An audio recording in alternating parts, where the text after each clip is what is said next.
Yeah, I'm like, did I do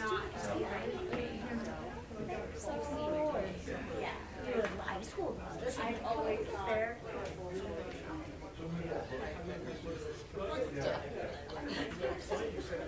Yes. Oh yeah. No, exactly. And it's a scramble trying to make it happen. I do whatever. Seriously. I've done that many a times. Still, yeah, exactly. I'm not going to get a little reminder note every day.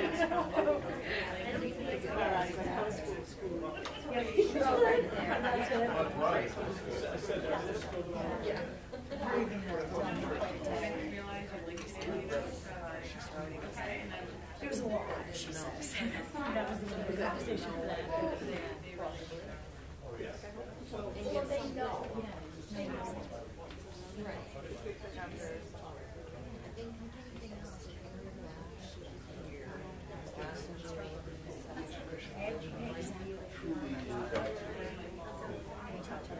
Oh my gosh. Still a little too. Yeah, dogs. It wasn't really sweet.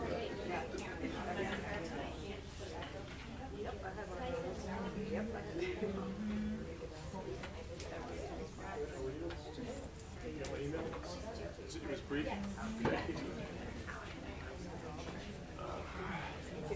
No, nobody.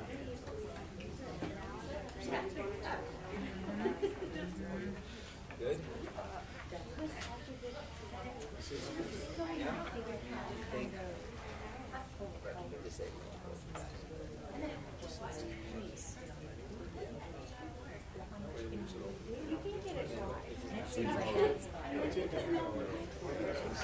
That's the worst part. Yes.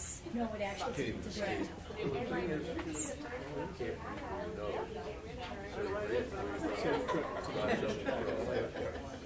Are you up again this year?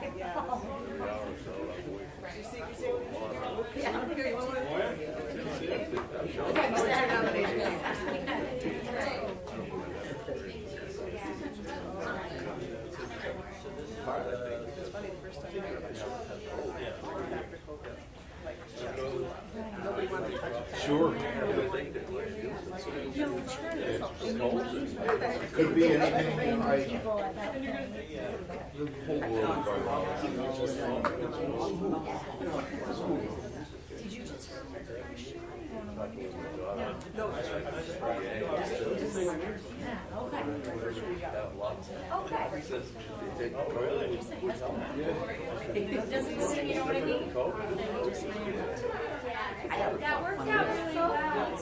She didn't know. She never heard of it. They probably I didn't even either.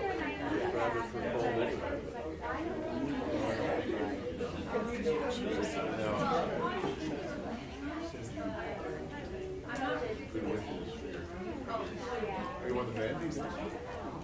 But it's so gradual.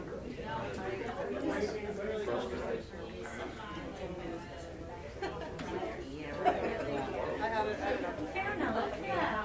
That's why I wonder. Yep. No, fair enough.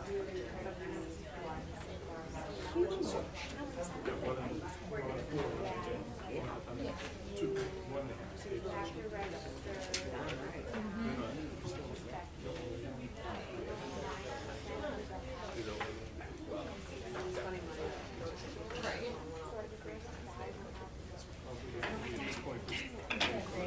There you go. He's got your back. He's like, I will have no excuses for people around here. I'll drive to your house if you need help. I don't know.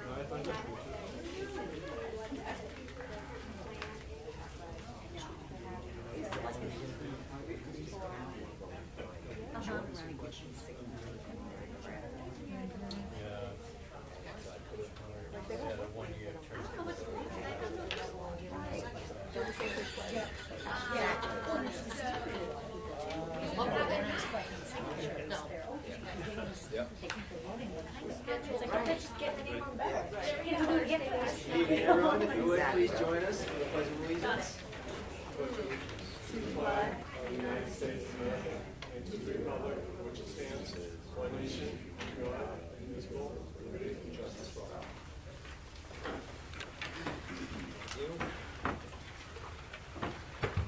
What action the board wishes to take regarding approval of the minutes from the meeting held on December 19th, 2022? Is there a motion? Motion to approve? Thank you. I'll second it. Any discussion on the minutes from December 19th? Seeing none, all in favor? Thank you. Citizens' comments. Anybody here tonight that would like to speak? No? School board members? I just want to say something positive about my oldest is part of the Telstar Freshman Academy this year, so I'm going to be hearing a lot of comments that way, but I like to use this time to say something positive. So they just got back from their overnight at UMaine, which I thought was pretty awesome. They met with the engineering students that they've been working with on their think tank projects. They got to see the engineering department and stay overnight, so even on a very basic level, just getting them out as freshmen, getting beyond the word college and seeing it and seeing that and interacting with students so they know that, you know, they're not crazy genius people, they're just students just like them. So I think it was a really great experience on a ton of levels. Early acceptance? Early acceptance, she's in. Any other board member comments?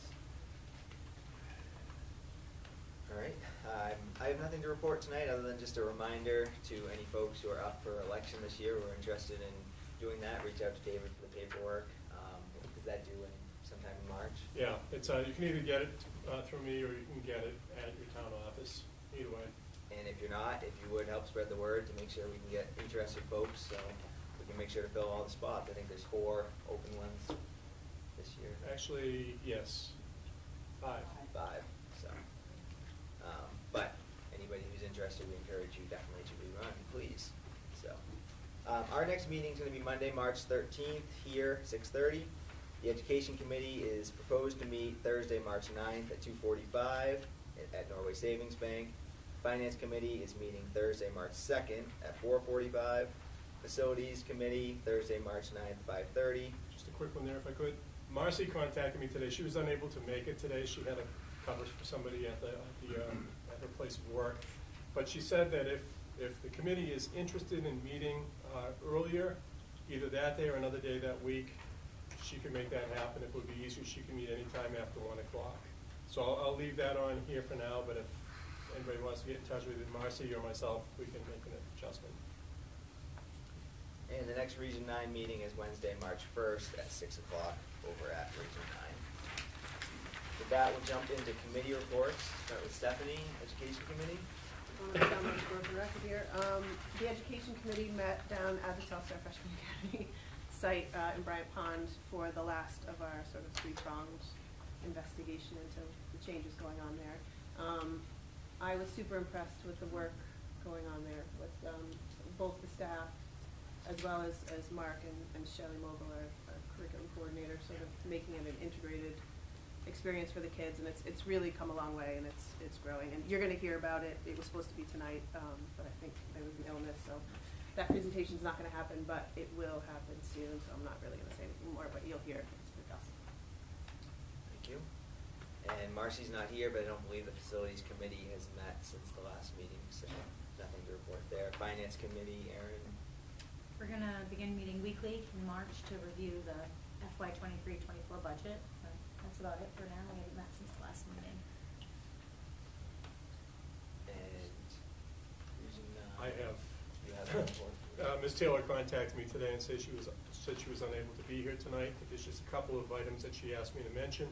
They were also beginning their budget work. They met today, and they're going to be meeting off and on between now and hopefully soon, because we would ideally like to get their information so we can incorporate that into our budget. And then on March 6th, she indicated that the 9th and 10th graders from Telstar will be visiting Region 9 just to have get an idea of the programs and so on. That's it. With that, take right into the Thank you. report. So since the last meeting, we've had a few appointments. Ashley Ducks, Ed Tech 2 at Telstar High School. It's Ashley is coming to us from another district where she's had similar experiences. Abby Harrington, Ed Tech 1 at CPS. And Walter Inman Jr. is filling the open position that was at Woodstock in food service. Dee Robinson has transferred from Crescent Park and Woodstock. She was split there to Telstar Middle School as a special ed teacher. And we've received a resignation from Jennifer Aldrich Jordan. She was a K-12 social worker for special ed services. That was effective March 6th, coming up, 2023. We've advertised for a replacement for that. We're hopeful that we'll be able to get somebody in to take that position. Since the last meeting, I've been working closely with Honeywell, and we're projecting that the project there will begin sometime, ideally during February vacation, but at the latest during April vacation. And they'll get in and just start doing some of the basic things, no real ripping and tearing. That's all going to happen during the summer. But pretty extensive project. It's taking a lot of time just to make sure we have all the ducks in a row and so on. But I'm pleased with the progress that's being made, at least behind the scenes. And once it gets incorporated, I think we'll start to see the results of that. Wanted to just give you a quick update on where we stand with budget. And the Finance Committee obviously is going to be working on this in a lot more detail. But the good news is, and I want to commend our administrators on this, we have been able to shake the trees, and we were able to get enough students qualified for disadvantaged this year. So as a result, we will be receiving an additional $453,000. Our budget is going to be up a lot this year, like everybody else's is, because of fuel costs and all kinds of things. So that is really going to help a lot.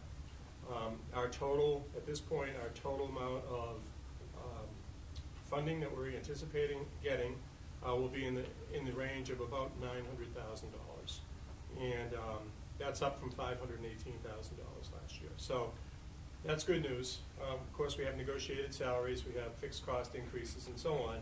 But better to have that there as a little bit of a buffer. We're also hoping and anticipating that we're going to be getting a little bit more tuition money next year, and we'll know more about that in the weeks to come. But the Finance Committee will be spending a lot of time on that coming up.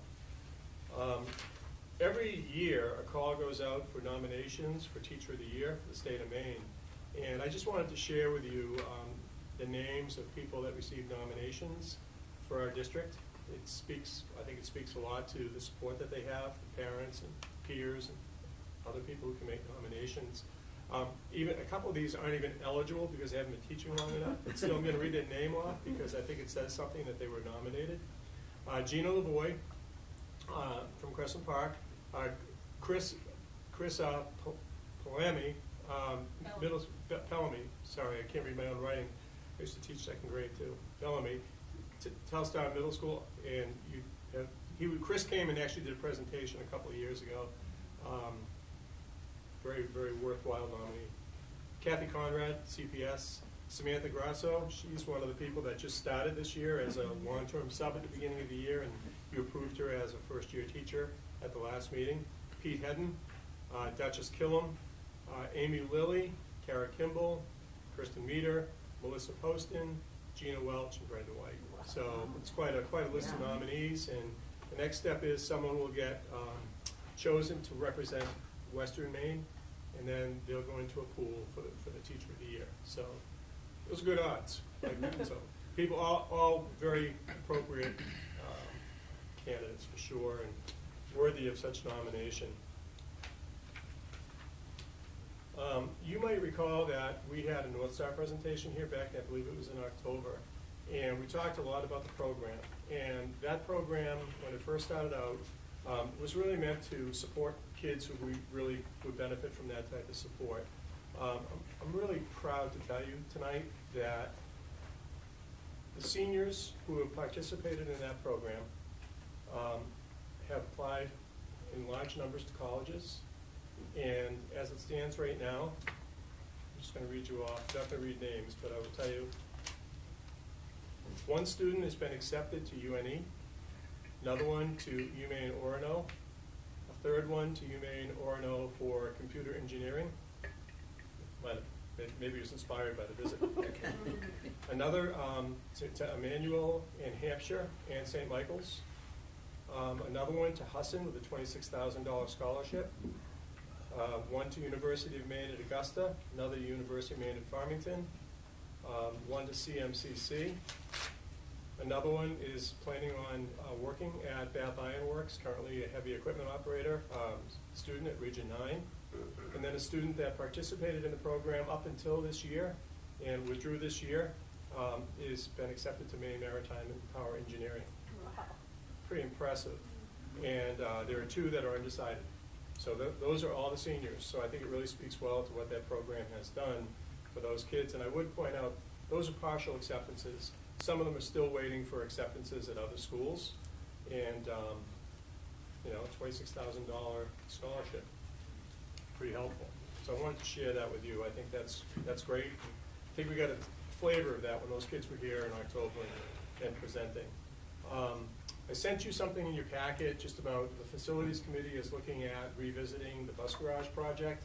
At one point, we were looking at the possibility of a prefab steel building, and that just didn't work out with the people that we thought might be interested in looking at that with us.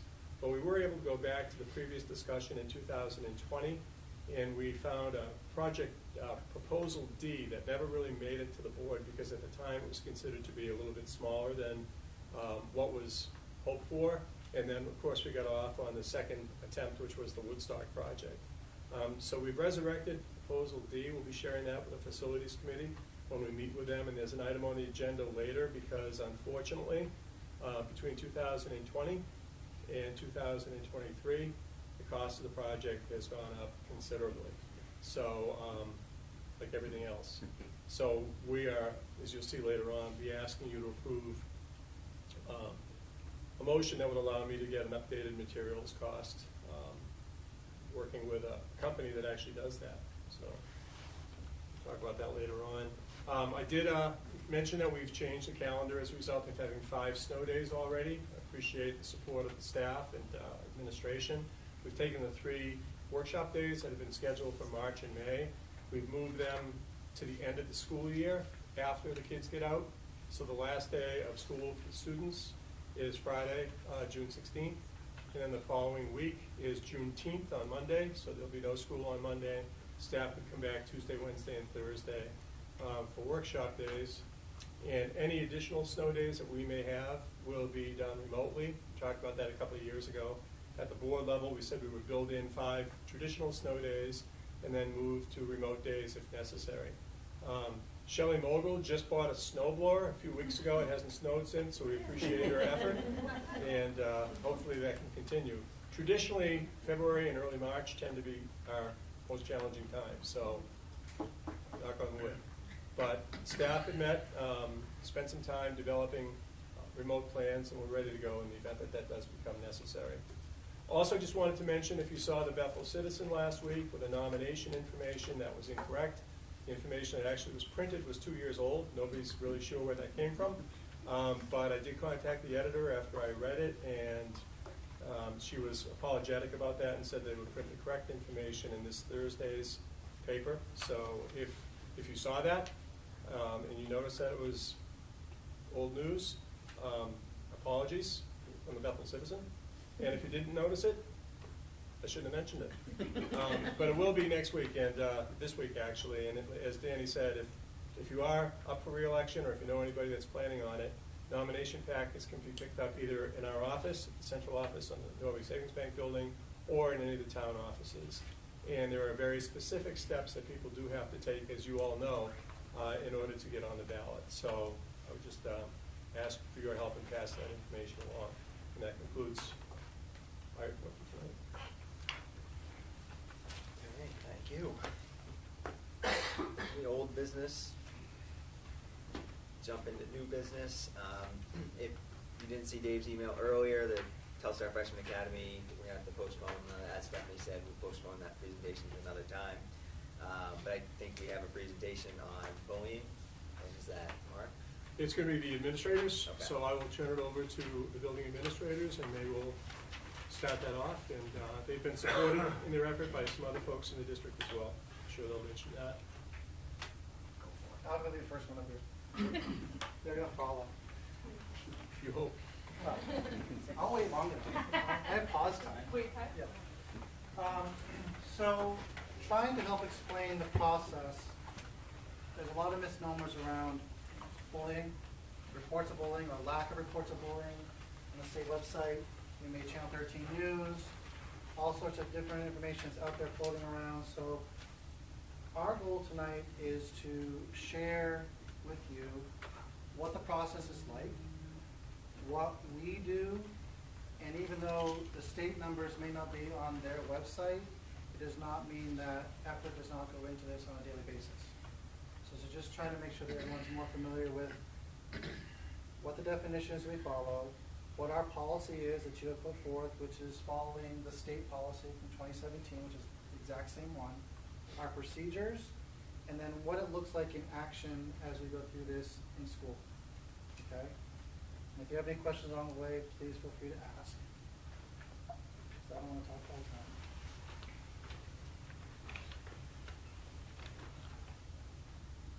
So this is copy pasted right out of our district policy, which is a copy of the state policy.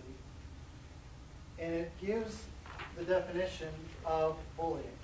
Now I know this is really small, and I apologize, we try not to make this 14 slides long. But there's a lot of misnomer about actual what people perceive bullying to be versus what bullying is like in action based on the law and what the state says the policy is to follow. It does not mean the kids are not mean. It does not mean that there are not other things going on that are not being dealt with and trying to be taught all the time. But in order for it to rise to the level of actual bullying, and this gets labeled on a lot of things incorrectly, there are different processes that have to go through, and the different cause and effect of what has to be here. So, I hate reading slides, but I'll just read the very first part to it. Bullying includes, but is not limited to, a written, oral, or electronic expression, or a physical act or gesture, or any combination thereof directed at a student or students that, as a reasonable person would expect to have the effect of physical harming a student, placing a student in reasonable fear of emotional, physical harm, or damage of their property, interferes with their rights, creating intimidating or hostile educational environment, or interfering with their academic performance or ability to participate. That's the big picture.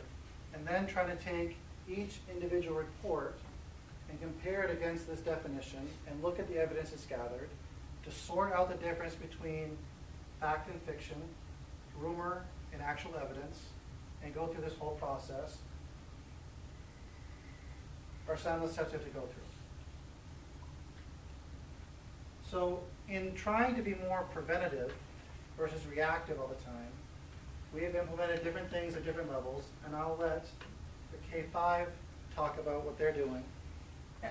This is our first year. Well, Crescent Park piloted, I think, some last year, but our first year, K-5, everyone using the second step curriculum, which is a social emotional curriculum. It's, I think, going really well. I use it in my classroom, and it has, you know, it's manageable. It has a key lesson each week, and then small follow-ups that can be woven throughout the day. It makes it really nice to have a lot of the same language, so that every grade level is getting the same language, so any teacher can use the same terms with any of the kids, and it's all going to tie together. It works, though, it starts off a lot with learning skills for how to be a good student, but then it gets really into empathy and responsibility and all those great things. I know right now, like, I'm on a unit with the empathy, and kids are learning about, you know, their own feelings, but also the feelings of others, how their actions impact others, what they can do to be a good friend. And they really like the program. Like I said, it's quick and easy. It's usually fun. There's games that go along with it. And it's really easy just to kind of use keywords later in the day, later in the week, that ties back to it to remind them, and I find that really sticks with them. So I think it's been going well. I would like to speak to Crescent Park's experience. But. Yeah, I just echo what Jess said. We had the opportunity last year to pilot it in some of our classrooms, and teachers jumped on board and said, we have to, you know, bring this K-5. So we were able to make a plan to have that happen this year, and all staff feel that same way. They feel like it is going really well, and they're excited about looking ahead to what this might look like in the following years when our kindergarten students are now in first grade, and they've already had some of these lessons, and building upon that throughout the school and for the next, you know, for a couple of years. And we've been able to also do some things school-wide with the program. So We, in the past, had done a Student of the Month award in a grade level, selected a student. This year we said, no, we're going to use some of the skills from Second Step, and we're doing Student of the Week. So not only are kids doing it in their classrooms, but we're also able to celebrate some of those same things that they're learning about in their classrooms throughout the entire school, and we have assemblies that go along with it. So I think we're just kind of scratching the surface of where we're at, and we've asked teachers just to try it out in their classrooms this year, and as they get more and more comfortable with it, we'll see more and more things happening. So it's been a great Is there any way to measure this kind of over time? Is there some sort of data collection going on? So we have some different surveys that we have implemented through the resilience team. So we did the climate surveys. We had done student individual surveys as well.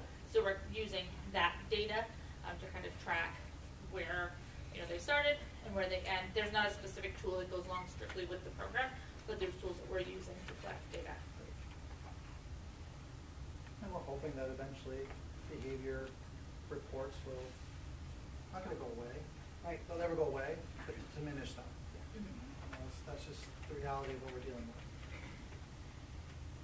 And attendance.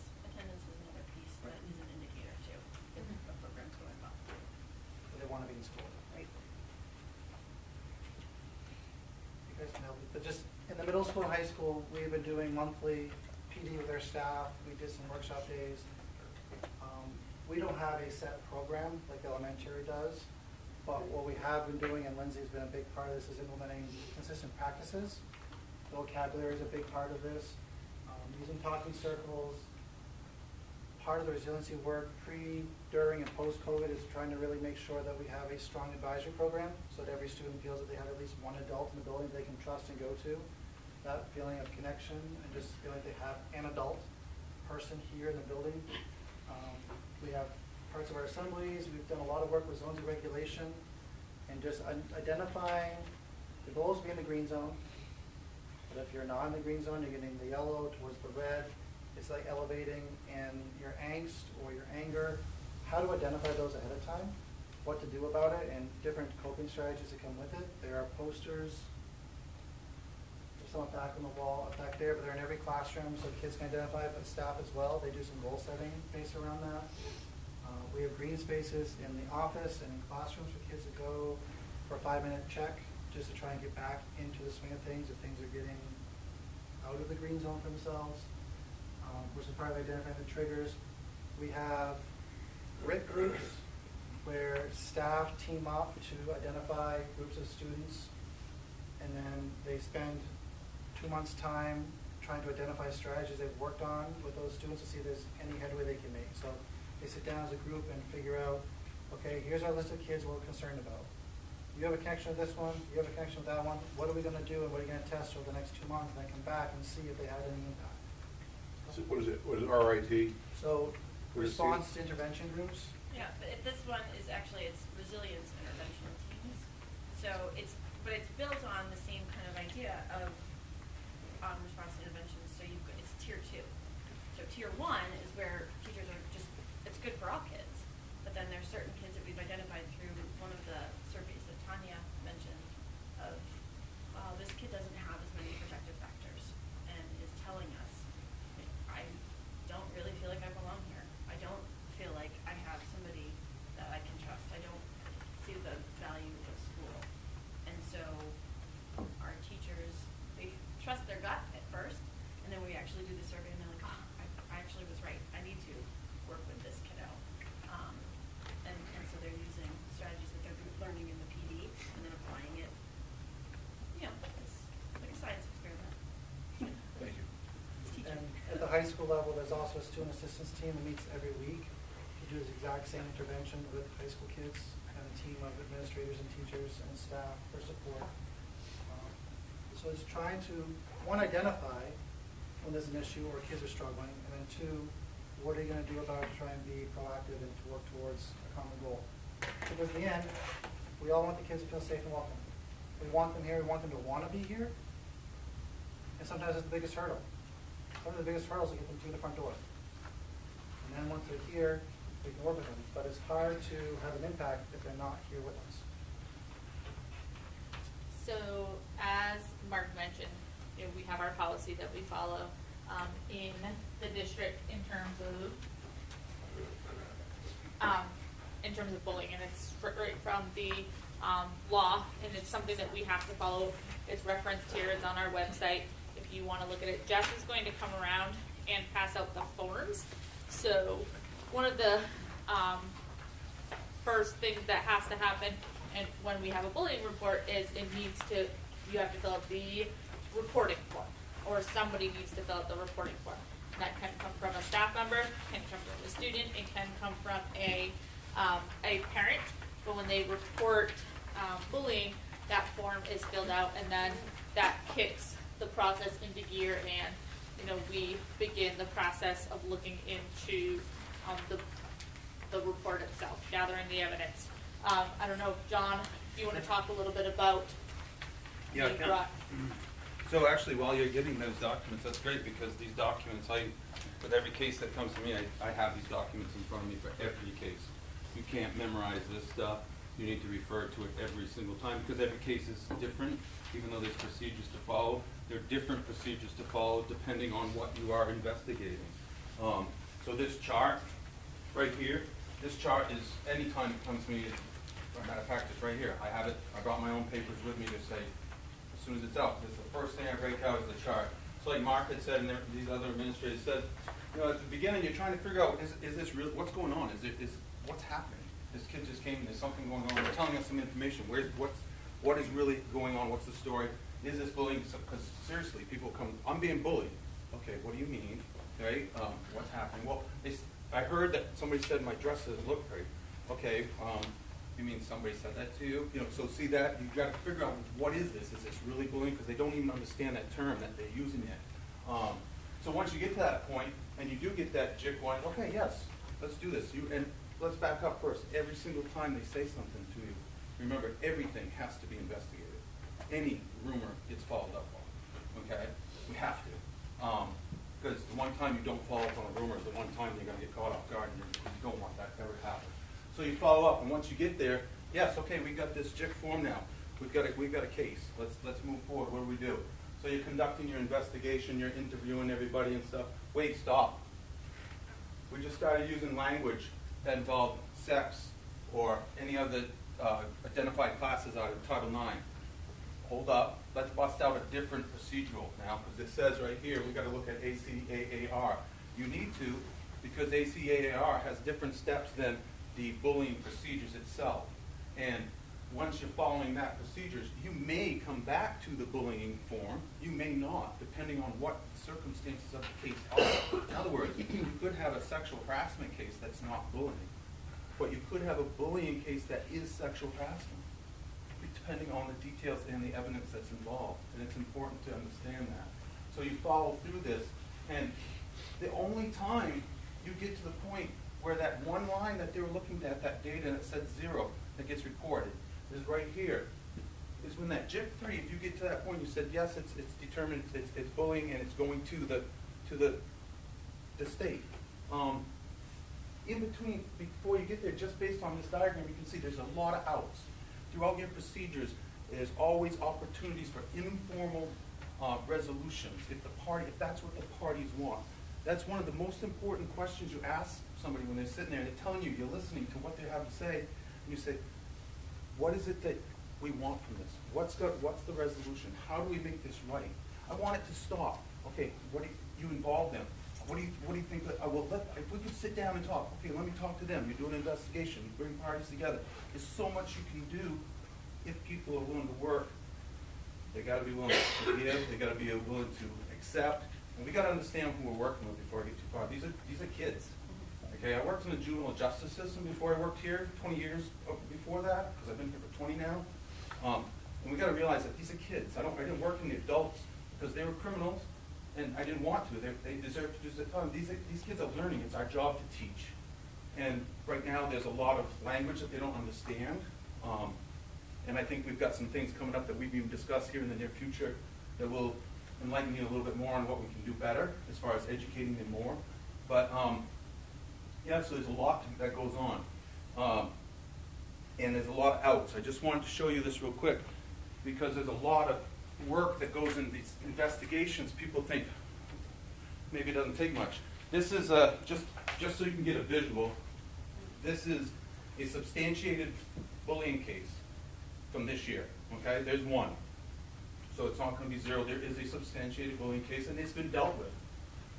Okay, hopefully, but guess what? It's ongoing too, because I got to follow up, make sure that it's done, handled, right? This follow up to everything you do. It doesn't just stop there, and I'll add to that too. This is a case I had recently that I solved that isn't substantiated. We ended up with a informal resolution. Both parties are doing really well, but you can see just by, technology, we shouldn't have this much paper. This is a lot of writing. This is a lot of investigating. It's hours and hours, every single one. So when they come to you with something that's like based off rumor, we got to figure it out quick, because it can waste your time if it's not true. But it's really important to make sure and follow up on it. I hope you understand what I'm trying to say there. Okay, good. So then the other last thing I really wanted to say to you was, just to keep going, I did write some notes down, because this all came to light really from that news article, and I wanted to let's I believe in transparency. Let's really talk about that real quick. We got a call from the news station. We want to do an article about bullying. We don't know much about it. We're not getting many schools that will respond and help us. Would you be willing to help us? Mark Kenny and I have the view of we want to educate. We want people to know, because education is so important. Yes, we'd love for you to come up. Come on up. We'll do an interview with you. Oh, we'll do it. We did a Zoom. So we taught them. We gave them the forms. We went through the procedures, just like we're doing with you right here, and we thought we were being extremely helpful. That article came out, and it came out and made us look negative. It was bad PR, right? Bad PR. All right, I accept that. That happens. But what I got out of it also is, no matter what the truth is to everything, there's one person out there that had a bad view of the school. Their perception was that we weren't doing something right, and that didn't set right with me. Whether it was right or not, the PR was negative, and that person doesn't see us in a good light. And that could snowball into more negativity, and I can't work around it. I'm positive. I'll find the positive in anything. So, long story short, or whenever that happened, a long time ago now, maybe a couple months, I've been talking with that adult. I've been working with that adult.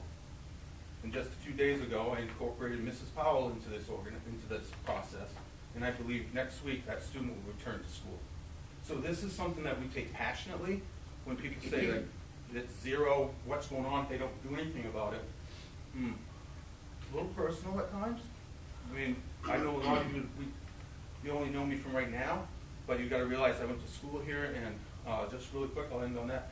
I became consumed with the concept of justice at the age of 18 when I witnessed a bullying act in the halls in this school.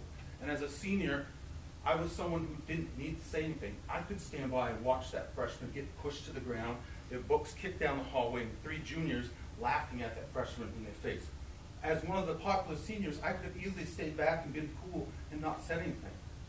No, I chose to be an active bystander and do something. I said, that's not okay.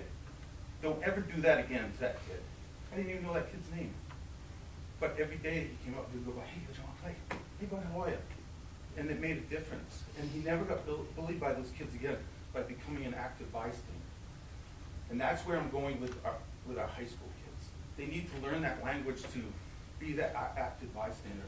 And we do at the end, we'll see a 1 minute 40-second video, which is just the beginning of some of the things that I'm working with at the high school in conjunction with the Civil Rights Group. So that was more than 3 minutes. Sorry. But if there's any questions, like I say to anybody, we just had a great conversation. My door is always open to anyone. My phone, my email, I will respond. If I don't have your answer, I'm the person that will help you find your answer. We will find the person that will have your answer. So reach out to me. John, I just want to say that flow chart that you showed, I know that all of the administrators really follow that to the T. Absolutely. That's the roadmap to Yep. determining whether something's It is the roadmap. It's the most valuable document that we have. Good job. Back to So to me, once you as you start going through the flow chart, it sort of talks about remediation procedure at the end of the process, but I can't stress enough that that is not actually when it starts. You know, there's really 3 priorities that are happening, and the top priority right from the beginning has to be safety. And so that is where it's like, how do I immediately stop or protect this victim from this behavior? And one of the things that we do that's not even part of that flow chart often is we implement, it's a CSTAG evaluation process. So that's a whole other like flow chart and check marks. And that is, it's a protective, it's a comprehensive school threat assessment where it involves interviews with the victim, with the witness, with parents. There's a mental health assessment, you get teachers' input. So like here is an example of one completed CSTAG. It's a pretty extensive report. And it's so important to do because if you're thinking about the whole child, you're thinking about that for both the victim and the student who has been deemed a bully. Because it's, we don't throw out any kid. And so if somebody has caused a harm, what are we going to do to help that student as well? And so it's safety for both parties. And that often involves it's not just 2 people. So you're doing that for everybody. It also includes supporting the student who's been a victim, who's been harmed. Certainly, it's notifying parents. It means there's some immediate measures like altering schedules, mental health support, and it ultimately could involve calling law enforcement. So all of that is part of just one prong of what we're doing through this remediation. One of the others is, you know, my husband likes to say there are choices and consequences. Always. Good choice, positive consequence. Poor choice, negative consequence. And so there's always a consequence that comes out of this, and oftentimes it's discipline. There's an actual punishment for the thing that has happened. The tricky piece is that there's no automatic like prescription, and there's no direct line for us to follow. It's one of those nuanced, there's no formula, so we have to take into account the frequency, the severity, all the players involved. It's very situational, and so that's why we go through all these checks to try to like be as clear as possible. It could be a consequence as, I would say maybe as mild as loss of social time during your grade level walk. That might be the appropriate consequence for whatever the harm was. It might also be expulsion. And there's so many things in between. Whenever possible, if the consequence is linked to the action, right, those natural consequences, it has more meaning, it has more impact. So we really work within what we have in terms of structure to be able to provide that. And we also want to take into account what the child needs to meet their educational goals.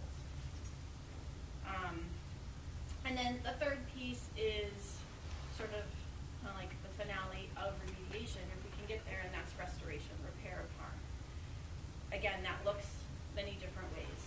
It begins with taking responsibility. And this is why the second step, you know, a lot of the learning that, and when you're 5 years old or 6 years old, being able to say, I did that. And then to be able to understand, and that hurt you. It actually has an impact, and I can listen to that, is incredibly powerful in actually changing a behavior versus just a punishment. So understanding the harm that was caused, and then actually working to repair that harm. So that might be a restorative circle where 2 parties mutually agree, yes, we're going to sit down, we're going to talk about this, and I can hear you, and I can feel like I have a voice to share how that impacted me. It can be goal setting for an individual with an action plan. Depending on what it is, it might be, you know, giving back in terms of some community service or, you know, making a positive impact on the school. There's, again, it's no formula of what that needs to be. And so it's part of the thing, one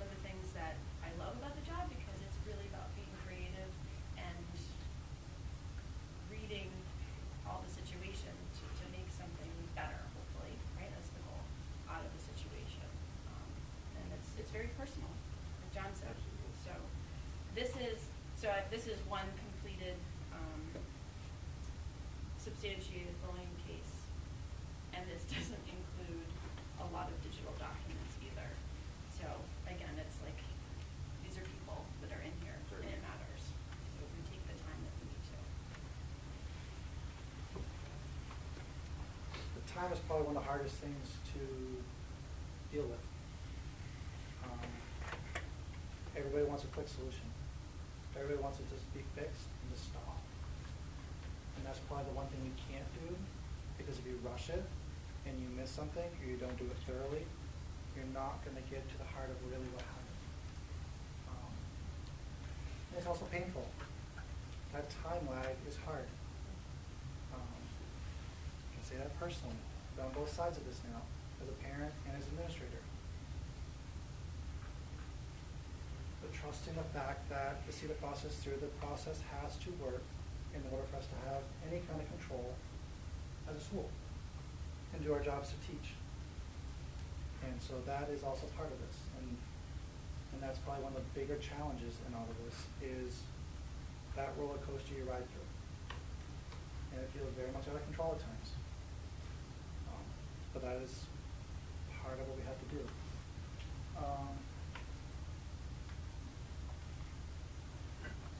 So, kind of where the news article, the Channel 13 report came from, was going back and using statistics from the state database from 2020 to 2021. And if everyone remembers, we all try to forget, we were in full-on COVID. We weren't even in school for part of the time. We were fully remote. And then when we came back, we were masked, 6 feet apart, some were remote, most were here. I don't think there were many who weren't excited to be back in the building. It was a massive honeymoon phase of life. They were excited to be back in person. And no, we did not have any substantiated bullying cases that year. That was the most recent data on the website. This is our updated data from last school year and the current school year, where we are so far. These are the statistics for those who entered the process. These are not the statistics of all disciplinary reports that come into the office on a daily basis. Those statistics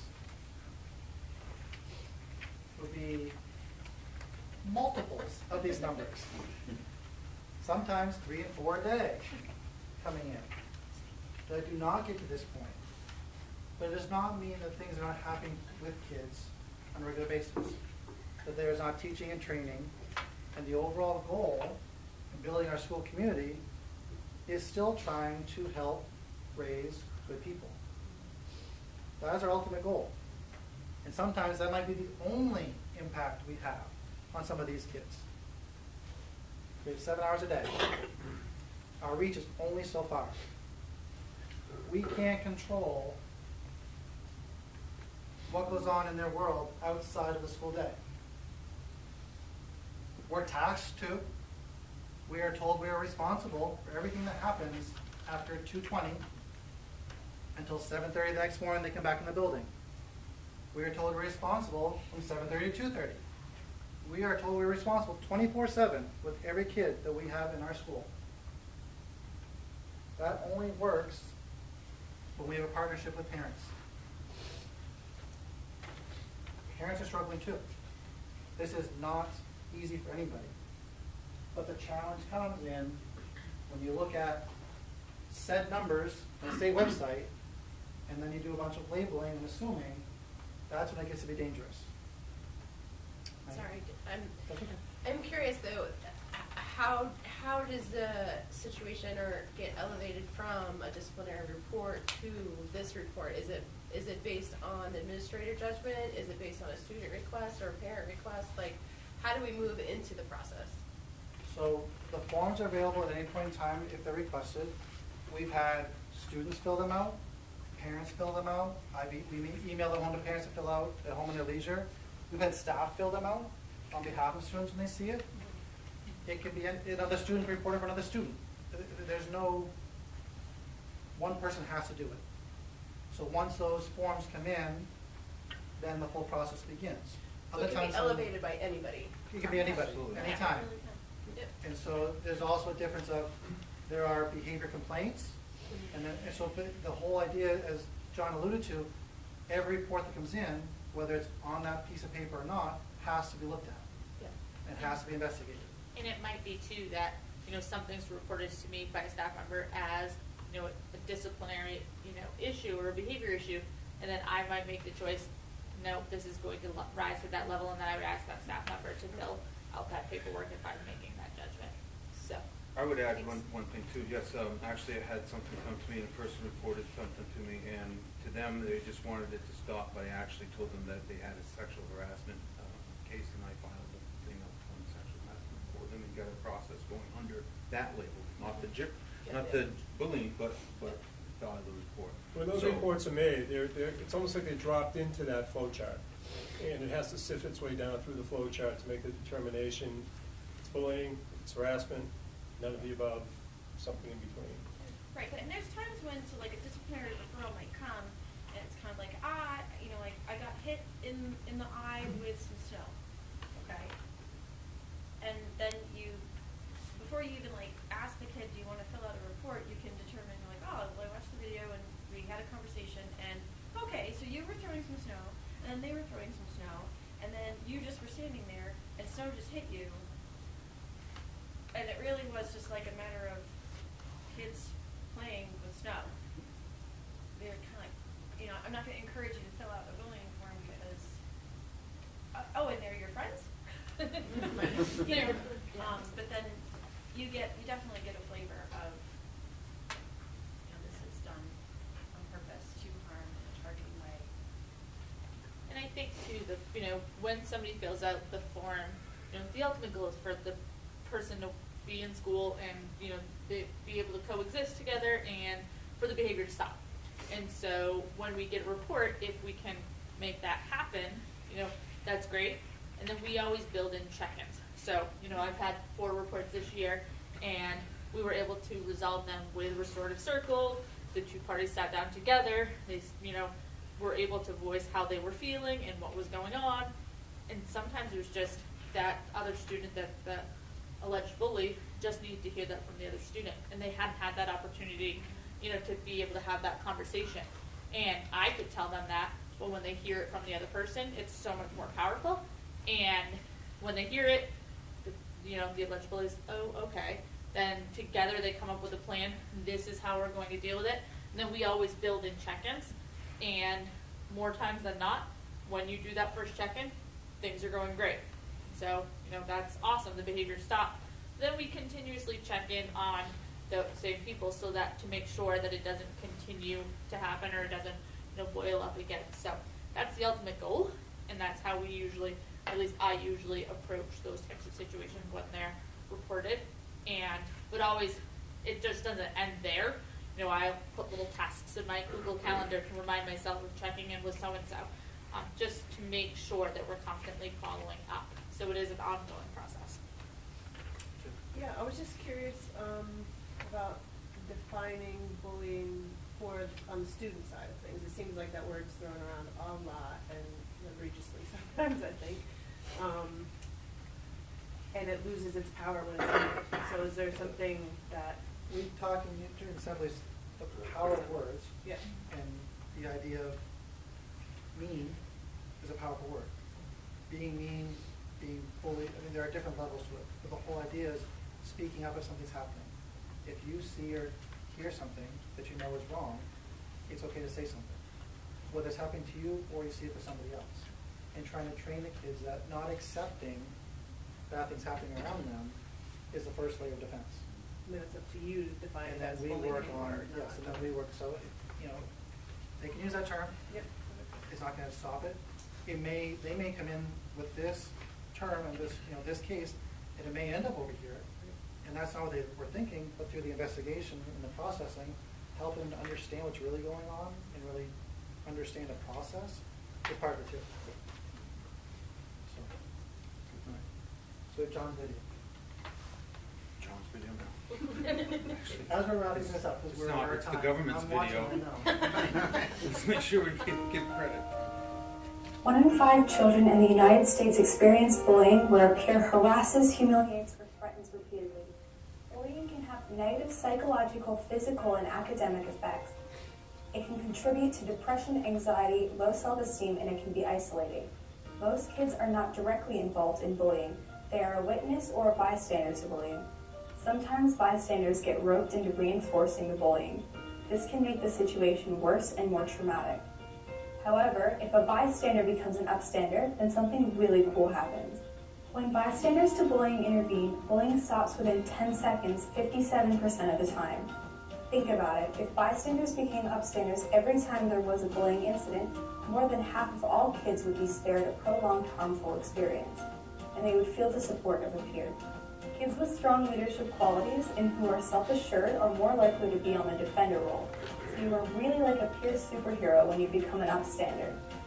There are a number of ways you can shift the negative focus of bullying: change the subject, interrupt, question behavior, use humor to lighten up a serious situation, embrace your differences, report bullying and block cyberbullying, protect others and show kindness and empathy, and include others in what you are doing. Every time you stand up and stick up for others, you are making a positive difference and helping a peer who may really need a friend. To learn more about bullying prevention, visit stopbullying.org. So if you ever have a chance and you want to, that site is fantastic. It's full of tons of information. And that's just the beginning. I would tell you that I've seen firsthand, super impressed by our high school students already by being upstanders in their own way. And I'll give you an example. We're getting into this new, cyberbullying is very complex. Bullying in itself is complex, but cyberbullying is getting even more complex. Like Mark said, where does it end? Our responsibility for the social media, the fact that parents allow a student to be on social media posting whatever they want at 10 o'clock at night, 1 o'clock in the morning, and then by 7:30 in the morning, the kid that they insulted is in my office saying, look what they did, I don't think I can go to class today, it's affecting my day. Wow. My policy is I call that parent immediately and they're going to find out. You see, I want you, are you aware that this happened first? Help me help your kid, and I get them as part of my team.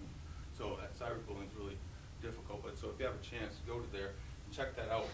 But with my cyberbullying case, we actually had a site appear all of a sudden on Instagram called Exposing Telstar, where somebody actually put a student of our name, specific information, and it wasn't all true. After speaking with lawyers, I had a cyberbullying case, and I was going to find out who that anonymous person was. My students found out. My students infiltrated the group, and my students got that site shut down because they said that was wrong. They stood up, and I was just so proud because, bam, they took they handled it the right way, and it's kind of like, okay, the person who did it realizes that they were wrong, and there's no real negative fallout from this in school, and so that's really cool. So just something, an example that we got a lot of good kids.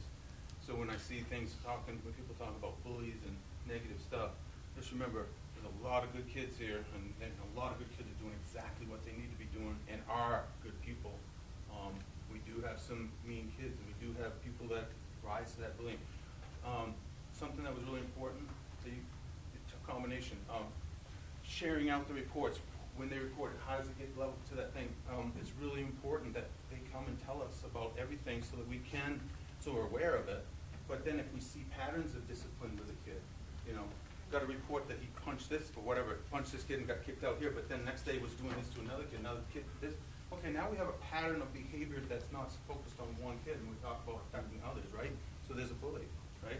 That might be a case where I'm going to fill out the report myself because now I've gathered that evidence, and I'm calling that parent in and saying, hey, we have a situation that we need to work on here about your kid. So just kind of get back to the two things you guys mentioned. How's it? Any other questions? I have just one thing to say, if I could. I know, we're very fortunate. We have building administrators, principals, and deans who know our kids.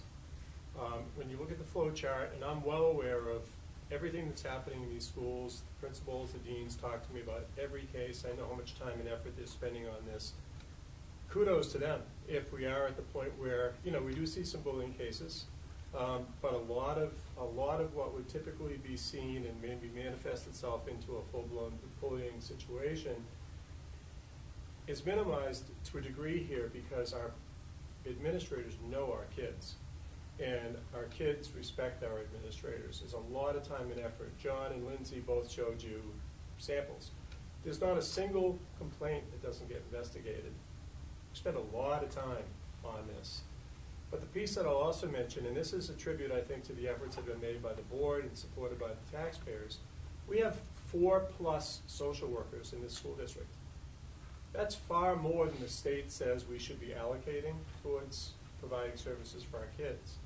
We've seen that as a priority. So in addition to the administrators, we have social workers who know our kids, we have teachers who know our kids. We're lucky, we're small. The one piece that is really important, and I think sometimes frustrating to all of us, is when you get somebody who says, my kid has been bullied for 5 years, and nobody's done anything about it. In order for them, building administrators, to really deal with it, it's really important that that gets communicated when it happens. To come back and say this has been going on and then to find out that there's never been a report issued is frustrating. But there is a process in place, and I think if everybody can kind of help us get that message out there, and it could be anybody, like they've said, it could be the parent, it could be the student, it could be another student, it could be a teacher, it could be anybody who initiates that. Then it goes into that flow chart, and these people will do the job that they need to do. We do have bullying cases. We do have bullying cases that are substantiated. There's not a lot of them. Again, kudos to the people that work in the district making that happen, the connections that are there.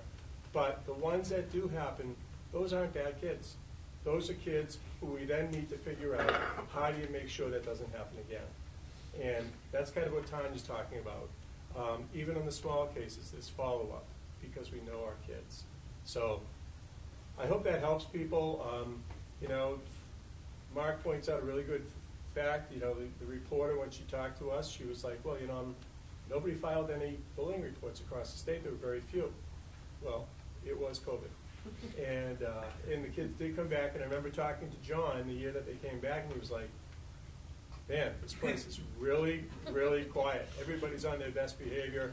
Everybody was really happy to be back. And I think, you know, some of the other things that you've done over the years, the Freshman Academy, helping kids get to know each other and deal with each other and understand everybody's strengths and weaknesses helps. So I think there's a lot of pieces in place that we can be proud to say we've done that does diminish the number of cases that we have. But anytime there's a report, these people are on it. So thank you, folks. Can I ask a question? Is there a way to get this information out to more parents, to make more parents that maybe are hearing rumors and feeling like things aren't as good as they might be and things might not be as proactive as they are, you know, because we don't have kids up here yet, we're still at the younger levels. Is there a way, you know, to reassure us that Telstar is where we want to be, where we want to be headed when, you know, there might be just bad eggs spreading rumors. So sometimes it's hard as a parent to sift through those. We can make a video. Well, we just and did. I understand that obviously that's more time, and I get that, but I We think discuss that, in our PTA meetings. We yeah, discuss I in hear a open lot house. here. Yep, no, it's fair, and I think it's also, this is not a Telstar issue. No. This is a global issue that everyone's And a battling parent in every issue. school, and there's many layers, and so trying to at least find ways to work together, and that open communication is probably the most important thing, the I two-way love communication. The cell phone thing that came out the other day. I was just gonna plug that. Yeah, I'm So Mike super put thrilled with that. that. Yeah. I So love this true. whole stand-up or thing. In fact, it almost brings me to tears. I wish people had done that when I was in school. I love the upstander piece too. I think that's so huge, you know, having the kids understand that they can be very proactive in helping kids. I think it's important. Yeah. So, just to make sure everybody knows that, active bystanding was a big part of the resiliency program PD with us, teachers and staff. And so, becoming the upstander is how we bring it to the students and empower the kids now, so. And I, just one last thing too, I think, don't be afraid to go to the source. You know, I'm more than happy to sit down with anybody and talk about things that we're doing at Crescent Park. And I know there's going to be people that talk about Crescent Park in good ways and talk about the school in negative ways. And if, you know, you hear those rumors or if you hear those things, just always don't hesitate. Any one of us will be more than happy to sit down and answer any questions. And just if you spreading that message, that's a quick, you know, have you talked to Tanya? Have you talked to Mark? You know, Before if you it can gets help, too yeah. If you can help us by just, you know, spreading that message, you know, that's huge. I think a difficult thing sometimes too, it's very hard for us, but for parents is not knowing, well, what were the outcomes of that? And we cannot make an example of a student by publishing like, this is what he did or she did, and this is what the punishment was. Just I feel like really not a good thing to do, and it's also against the law. So people are prevents us from sharing a lot of specific information for good reasons. Those are kids too. So that often leaves it feeling like, but nothing, so much was done. And so maybe just talking about this process and all those steps, and work for our Academy Award. I think some sort of just informational something for parents to know what that process is would probably be great. On the website, the app, like that, so, Yeah. something to click on and. Yeah, so To share with elementary teachers. expanding to the parents, absolutely. Better PR, getting the word out what we're doing, absolutely. That's where we need to go. There's no negative PR.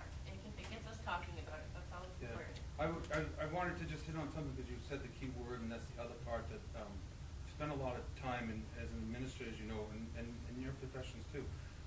Reflection is where we learn to get better. Reflection is where we figure out what we're doing right and what we did wrong and what steps to do. And you hit the word that I believe needs to be addressed, and this is one thing I was gonna, Ms. Lecce and I will talk about later, but rumors. Rumors at the middle school level, and understanding rumors and how to cope with rumors and deal with rumors, and understand that rumors are always going to be out there, and just how to handle them. We need to, that's the language at the middle school they need to get, because right now, that's the problem. I heard so-and-so said such and such, and it's spinning them off bad. So I don't know, maybe some of you have it, I'm not sure, but if you have anxiety, which I've studied a lot about, know a lot about anxiety, rumors are your worst enemy if you suffer from anxiety. A rumor will spin your mind out of control, and maybe it will be hijacked, and everything will sound like Charlie Brown, school teacher, if you allow the rumor to take control. So the best thing to do is to, hey, check to see if the rumor's right. Go to the source, someone just said it. Ask questions. Hey, I heard you said this. I didn't say that. Oh, okay, thank you. That's often the answers. You know, like, kids will say things. It's like the game telephone. As a parent, remember, you're at the end of the telephone game. Just the other night, I had to walk in and correct my own daughter because she was being negative with just telling how her day was. She could have told her story to her mother in a very positive light, but she was using negative words to describe her day. You know, and I'm like, why are you doing this? Are you trying to get attention? I mean, like, what's going on? Change your language to positive. She did. She recognized it. Yeah, you're right. It was good. It was doing this, and they're like, yeah, that's it. But sometimes we're hearing it, and the kids, you know, they want you to understand. Hey, I want you. I need your attention. My day wasn't good. This went wrong. That went wrong. But remember, that's the end of it, and the story may not be quite as all truth, right? So if you think it may be a little rumor, like I said to somebody again, call, email, ask. Hey, I heard this. Oh, let me look into that. Hey, I figured that out. That's, you know, whatever. We'll figure it out. But if you can't verify it as a fact, then that's a rumor. And don't let your mind spin out of control until you can verify it. That's why, you know, kids need to learn that. So. Thanks, folks. Good job. Appreciate it. And this will be on TV, so tell your friends. All right, we'll move on to number 2, which is adjustments to the agenda. Seeing none, we'll move to 3. To see what action the board wishes to take regarding authorization for the superintendent of schools pursuant to section 1485-4 of Title 20A to transfer not more than 5% of the total appropriation for any cost center in the current fiscal year operating budget to another cost center or among other cost centers, provided that the total current fiscal year operating budget shall not be increased by such transfers. Would you like to make a motion? Then I'll explain it. Yeah. I make a motion to approve. Thank you. Second? Second. David? In case anyone wasn't aware, a lawyer wrote that. So I just want to give you a little history. If you're new to the board, you haven't heard this maybe before, but back when Governor Baldacci was governor, there were changes made to the state funding formula and changes made to the way budgets were put together. Instead of having a single budget that was approved by the voters, and you know this from being at public budget meetings, you now actually have 11 different cost centers that are approved. They're almost like miniature budgets within an overall budget. So you can't overexpend your overall budget, ever. If you got to that point, you'd have to go back and have a special town meeting and try to raise some more money. However, the reality of it is that in your 11 cost centers, things can happen. Your oil prices can be much higher than they really were when you built your budget. You could have a boiler go down. You could have to hire more teachers. This language was written by the attorneys as a result of the change over to the cost center approach to developing budgets, because the reality is in many places and in most years, you may have a situation where one of your cost centers is going to be overexpended. And what this does is it just provides me, if you approve it, with the authority to just recognize that, okay, we've overexpended in our buildings and maintenance account, but we have money in our instructional account that didn't get expended to be able to move it over there as long as it doesn't exceed 5%. We need that information for our audits, because when the auditors come in, the auditors obviously have to follow the law, so if they see that you've overexpended in the cost center and you don't have this language in there to give you the authority to do that, you know, that can have a negative consequence for your audit. So that's the background of it. It's an annual motion. Typically the Finance Committee recommends it, but they haven't met, so we decided it would be good to get it to you tonight just to prepare for the end of the budget year, which is coming up in the next few months. So any questions, I'm happy to answer them, but it's basically recommended language from our attorneys. Any questions, discussion on that? All in favor? You? Number 4, to see what action the board wishes to take regarding the nomination of a grade 2 teacher at Woodstock School to a probationary contract.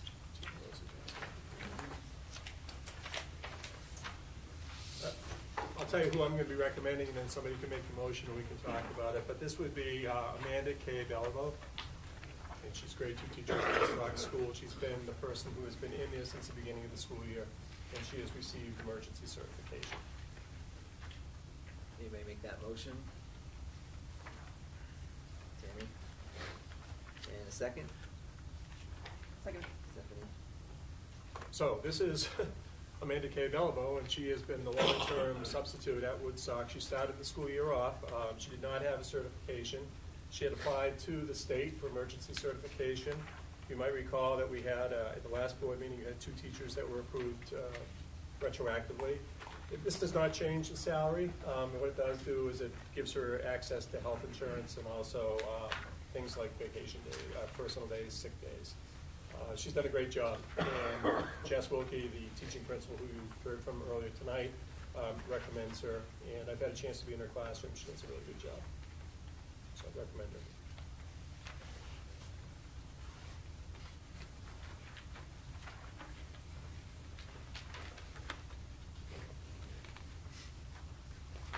I would need these back after the vote's taken, please.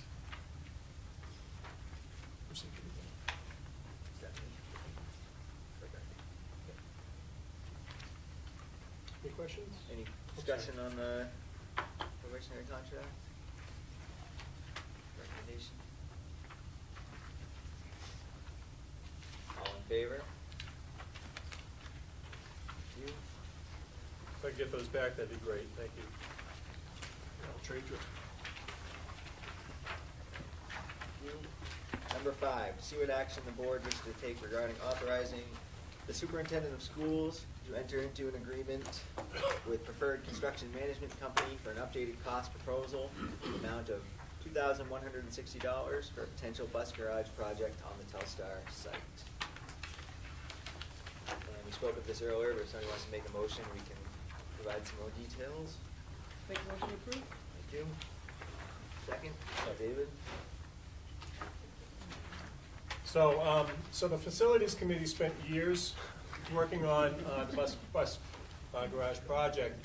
You might recall the first time it was brought to referendum and it was voted down. The second time, the committee looked at some other options and ended up looking at Netto's garage down in Woodstock, and that also did not pass referendum. And then COVID hit, and everybody realized that looking for additional funding for a project like this at a time like that would not be something that would be well received, nor would it really be appropriate.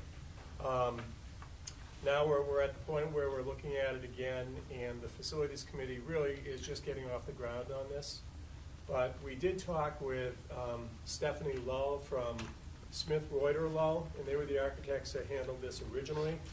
And she did tell us that it looked like, you know, the cost was going to be considerably higher now because of, you know, if you've done any projects at your home or anything like that, you know how much materials have gone up, labor has gone up. Everybody's busy, which makes it that much more difficult to get somebody to bid on your job. It's very much a contractor's market right now as opposed to a buyer's market. So anyway, we initially looked at some options that might involve just a freestanding metal type building, something similar to a Quonset hut type of thing. And the deeper we looked at that, the less it looked like we were going to be able to find somebody to actually pull it off. We did have an an engineer who was looking at doing another one in the area, and I've been working with him pretty substantially, just trying to get information and so on, going back and forth. And about 2 weeks ago, he contacted me and said, you know what, I just can't pick up another one, and I'm having issues with the ones that I'm dealing with now. So we went back to Smith Reuter Lull, and they did find a proposal D that had been developed back in 2019, 2020. There was a modified on-site building for a bus garage that brought it down quite a bit. You might recall there was the project that was originally brought forward had a bus lift in it. That was not in this project. Anyway, this was a scaled down version of that. But she said to me at the time, you know, I can tell you that the cost that was involved with that project is going to be substantially higher than it was back then. And the only way to really I said, can you give me an idea? She said, well, 2 to 3 times how much it cost then. She said, but I'm not the expert, and really you'd be better off to spend a little bit of money and get a company that comes in and does this kind of thing to give you an updated estimate based on the design of the building from 2020. So I reached out to the company that she had recommended, and they got back to me with a proposal for this amount of money, and they would do a complete, you know, reconfiguration or recalculation of the cost of that budget. And then that's probably going to be on the agenda of the next facilities committee meeting to talk about, okay, now where do we want to go with this? What do we want to do? What kind of steps do we want to look at? And then eventually it will work its way back to the full board, and the full board will make a determination about whether or not you want to move forward with another referendum.